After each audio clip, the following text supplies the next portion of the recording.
Jong Un ప్రపంచమంతా నియంతగా పిలిచే north Korean president. నిజమే, కిమ్ నియంతే కావచ్చు. నార్త్ కొరియా ప్రజలను వేధిస్తుండొచ్చు. ఆకలి సంక్షోభం సమయంలోనూ అణ్వాయుధాల పరీక్షలకే నిధులు ఖర్చు చేస్తూ ఉండొచ్చు. అలా అని కిమ్ జోంగ్ ఉన్లో అన్ని బ్యాడ్ క్వాలిటీసే కాదు, మంచి గుణాలు ఉన్నాయి. బహుశా స్నేహం కోసం ఎంత దూరమైనా వెళ్లే లీడర్ కిమ్ ఒక్కరే కావచ్చు. బెస్ట్ ఫ్రెండ్ పుతిన్ యుక్రెయిన్తో యుద్ధం సంక్షోభంలో చిక్కుకుంటే నేనున్నా అంటూ ముందుకొచ్చాడు కిమ్. స్వయంగా తన సైన్యాన్నే రంగంలోకి దించి రష్యా సేనలను కొండంత అండగా నిలిచాడు. యుక్రెయిన్ సేనలు రష్యా భూభాగంలోకి చొచ్చుకుపోయిన టైంలో కిమ్ సైనికులే రష్యాను కాపాడారు. ఆ టైంలో చాలా మంది కిమ్ సైనికులు ప్రాణాలు కోల్పోయారు. ఫ్రెండ్షిప్ కోసం కిమ్ ఎంత దూరమైనా వెళ్తాడు అనడానికి ఈ ఒక్క ఉదాహరణే చాలు. కానీ అదే కిమ్ను తన బెస్ట్ ఫ్రెండే మోసం చేస్తున్నాడు. ఆ ఫ్రెండ్ ఎవరో కాదు, dirty dragon president Xi Jinping. ఆ వివరాలు టాప్ స్టోరీలో చూద్దాం.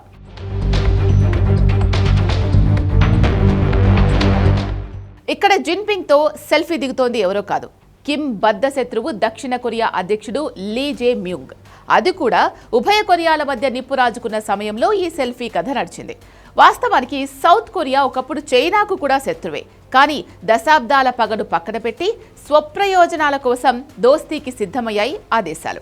అందుకే దక్షిణ కొరియా అధ్యక్షుడు లీ జే మ్యూంగ్ చైనా అధినేత జిన్పింగ్తో భేటీ కావడం ప్రపంచ దృష్టిని ఆకర్షించింది. 2019 తరువాత దక్షిణ కొరియా నేత చైనాను సందర్శించడం ఇదే తొలిసారి. చైనా సౌత్ కొరియా దోస్తీ ఈనాటిది కాదు. రెండో ప్రపంచ యుద్ధ టైంలో జపాన్ నుంచి ఎదురవుతున్న దాడులు ఎదుర్కొనేందుకు ఈ రెండు దేశాలు చేతులు కలిపాయి.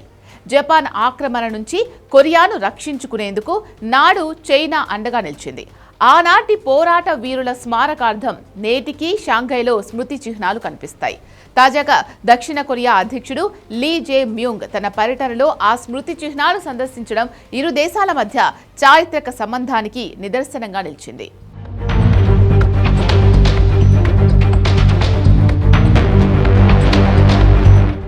రెండో ప్రపంచ యుద్ధం తర్వాత చైనా దక్షిణ కొరియా మధ్య పరిస్థితులు తలకిందులయ్యాయి. కొరియా యుద్ధం సమయంలో చైనా నార్త్ కొరియాకు మద్దతివ్వగా అమెరికా దక్షిణ కొరియాకు సపోర్టుగా నిలిచింది. ఫలితంగా దశాబ్దాల పాటు చైనా సౌత్ కొరియా మధ్య సయోధ్య కరువైంది. చివరికి 40 ఏళ్ల సుదీర్ఘ మౌనం తర్వాత 1992లో ఇరు దేశాలు తిరిగి దౌత్య సంబంధాల్ని పునరుద్ధరించుకున్నాయి. వాణిజ్యమే పరమావధిగా చైనా తన తలుపులు తెరిచింది. దీంతో దక్షిణ కొరియా కంపెనీలు చైనాలో పెట్టుబడులు పెట్టడం మొదలుపెట్టాయి.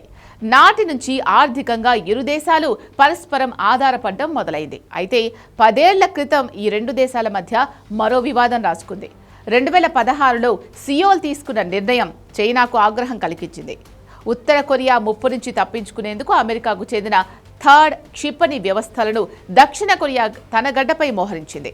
ఇది తమ భద్రతకు ముప్పుగా భావించిన చైనా అప్పటి నుండి కొరియాపై అనధికారిక యుద్ధం కొనసాగిస్తోంది.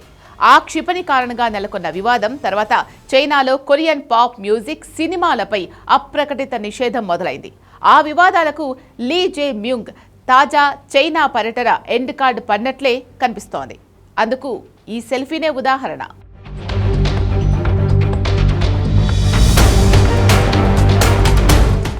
దశాబ్దాల ఉద్రిక్తతల తర్వాత బీజింగ్లో జిన్పింగ్తో భేటీ అయ్యారు లీ జే మ్యూంగ్. గంభీరంగా సాగిన చర్చల మధ్య గత ఏడాది జిన్పింగ్ బహుమతిగా ఇచ్చిన షియోమీ ఫోన్తో దక్షిణ కొరియా అధ్యక్షుడు సెల్ఫీ తీశాడు. దానికి జిన్పింగ్ ఫోజులిచ్చారు. తర్వాత ఫోన్ పిక్చర్ క్వాలిటీ బాగుంది అంటూ ఆయన చేసిన పోస్ట్ ఇరు దేశాల మధ్య వైరం తొలగిపోయింది అనే సంకేతాలు ఇస్తోంది. ఒక రకంగా ఇది కిమ్ జోంగ్ ఉన్కు వెన్నుపోటు పొడవడమే. ఎందుకంటే సౌత్ కొరియాతో వివాదాల విషయంలో చైనా మద్దతును కిమ్ ఎక్స్పెక్ట్ చేశాడు. అమెరికాతో వైరం విషయంలో కూడా కిమ్ చైనాతో కలిసి నడుస్తున్నాడు. కానీ జిన్పింగ్ మాత్రం స్వార్థం కోసం కిమ్ శత్రువుతో చేతులు కలుపుతున్నాడు. ఇది ఆగ్రహం కలిగించింది. కాబట్టే లీ జే మ్యూంగ్ బీజింగ్ పర్యటన వేళ కిమ్ క్షిపణులతో గర్జన చేశాడు.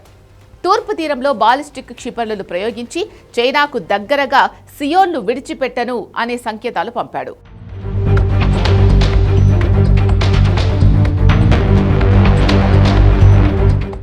నిజానికి దక్షిణ కొరియా అధ్యక్షుడు చైనాతో సంబంధాలపై దృష్టి పెట్టడానికి రీజన్ కూడా కిమ్ను ఎదుర్కోవాలి అన్న లక్ష్యమే. నార్త్ కొరియాను నియంత్రించేందుకు లీకి చైనా సహకారం కీలకంగా మారింది. తాజా పర్యటనలో టెక్నాలజీ, వాణిజ్యం, పర్యావరణం వంటి కీలక రంగాల్లో చైనాతో ఒప్పందాలు కుదుర్చుకున్నాడు కూడా. ముఖ్యంగా కొరియా పాప్ మ్యూజిక్, కొరియన్ సినిమాలపై ఉన్న నిషేధాన్ని ఎత్తివేయడంపై అంగీకారం కుదిరింది. చైనా విదేశాంగ శాఖ సాంస్కృతిక మార్పిడికి సిద్ధమని ప్రకటించడం కొరియన్ వినోద రంగానికి పెద్ద ఊరటగా నిలిచింది. లీ పర్యటన సందర్భంగా చైనాకు కూడా ఆర్థికంగా కలిసొచ్చే ఒప్పందాలు కుదిరాయి. అలాంటివేవీ లేకపోతే దక్షిణ కొరియా అధినేతను బీజింగ్కు ఆహ్వానించాడు. ఈ మొత్తం ఎపిసోడ్లో బలైపోయింది ఎవరైనా ఉన్నారు అంటే అది కిమ్ జోంగ్ ఉన్ మాత్రమే. జిన్పింగ్ను నమ్మి మోసపోయాడతడు. అయితే కిమ్ దేన్నైనా క్షమిస్తాడు, కానీ నమ్మక ద్రోహాన్ని అస్సలు క్షమించాడు. నమ్మించి మోసం చేసిన వాళ్లను నవ్వుతూ నరకానికి పంపించడం కిమ్ స్టైల్. ఇది చైనా అధ్యక్షుడికి వర్తిస్తుంది.